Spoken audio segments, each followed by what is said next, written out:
Vous avez déjà très certainement entendu parler d'envoûtement. Ce terme, parfois mal connu, représente une action, généralement réalisée par un sorcier, qui provoque à la personne victime de cet acte des événements particuliers, ou encore qui lui impose un certain comportement. Selon l'avis de Tisserand In, il est nécessaire en cas de doute de diagnostiquer le problème afin de vérifier si la personne est bien soumise à un envoûtement, avant de procéder à un désenvoûtement. Mais comment savoir si l'on souffre d'un envoûtement? Réponse. Qu'est-ce qu'un envoûtement? Avant toute chose, il faut rappeler qu'il existe un large panel d'envoûtements ou de maudits occultes. Parmi les plus courants, on peut citer le mauvais œil, ou encore, la sorcellerie que l'on retrouve sous forme mangée, bu, accroché, enterré, dans de l'eau. De même, différents symboles sont utilisés dans l'envoûtement, comme par exemple les cadenas, afin de bloquer la vie de la personne, les poupées, pour provoquer des douleurs, et fermer les chakras, les photos, dans le but d'enlaidir la personne. Les différents symptômes qui indiquent un envoûtement. Une personne soumise à un envoûtement va potentiellement ressentir plusieurs symptômes. Il existe ainsi des symptômes psychiques, qui représentent des signes tangibles, comme par exemple des angoisses régulières, des cauchemars ou des rêves sombres, des phases de déprime régulières et sans fondement, une grande démotivation, un énervement excessif et régulier, voire même des pensées de mort. Il existe également des symptômes physiques, qui vont être dans un premier temps plus facilement détectables.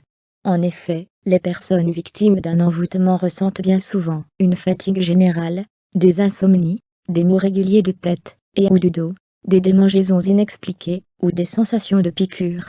Il est également très fréquent d'avoir la sensation de se sentir observé, et de ne pas être dans son état normal sans pour autant pouvoir l'expliquer. Les personnes en couple rencontrent également bien souvent une baisse du désir pour le partenaire malgré des sentiments présents et sincères. L'ensemble de ces symptômes engendre un mal-être et une fragilité qui conduisent immanquablement vers des problèmes de santé récurrents et persistants. La personne peut par ailleurs avoir des comportements inhabituels et parfois étranges, la conduisant à réaliser des actions malsaines. Il est alors important de rapidement consulter un spécialiste de ce trouble, expert en magie blanche, car la personne peut se mettre en danger, ou même mettre en danger son entourage inconsciemment, poussé par des énergies négatives. Le spécialiste va alors pouvoir constater et vérifier ces signes, et procéder au désenvoûtement. Il va prendre le temps de bien diagnostiquer le problème, afin de délivrer la personne des forces démoniaques, lui permettre de libérer son âme, et ainsi retrouver sa force et sa sérénité. Il peut utiliser différents rituels, en fonction du mal présent, et de sa complexité. Le désenvoûtement permet en effet d'annuler le sort qui a été au préalable jeté. Vous avez déjà très certainement entendu parler d'envoûtement. Ce terme, parfois mal connu, représente une action, généralement réalisée par un sorcier, qui provoque à la personne victime de cet acte des événements particuliers, ou encore qui lui impose un certain comportement. Selon l'avis de Tisserand In, il est nécessaire en cas de doute de diagnostiquer le problème afin de vérifier si la personne est bien soumise à un envoûtement, avant de procéder à un désenvoûtement. Mais comment savoir si l'on souffre d'un envoûtement? Réponse. Qu'est-ce qu'un envoûtement? Avant toute chose, il faut rappeler qu'il existe un large panel d'envoûtements ou de maudits occultes. Parmi les plus courants, on peut citer le mauvais œil, ou encore, la sorcellerie que l'on retrouve sous forme mangée, bu, accroché, enterré, dans de l'eau. De même, différents symboles sont utilisés dans l'envoûtement, comme par exemple les cadenas, afin de bloquer la vie de la personne, les poupées, pour provoquer des douleurs, et fermer les chakras, les photos, dans le but d'enlaidir la personne. Les différents symptômes qui indiquent un envoûtement. Une personne soumise à un envoûtement va potentiellement ressentir plusieurs symptômes.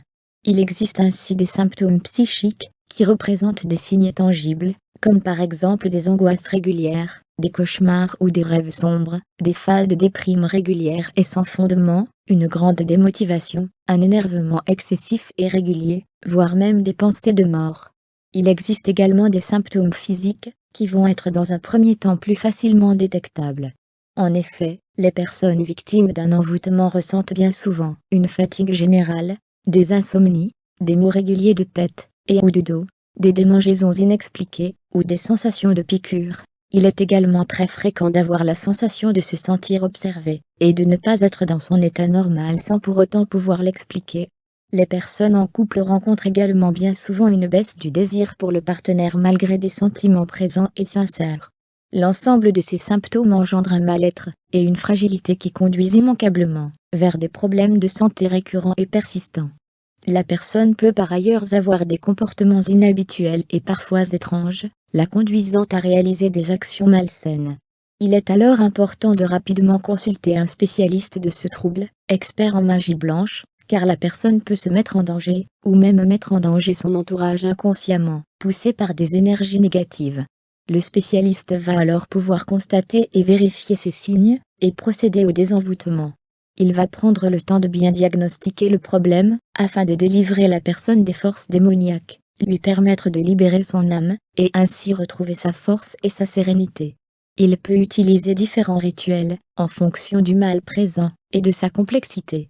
Le désenvoûtement permet en effet d'annuler le sort qui a été au préalable jeté.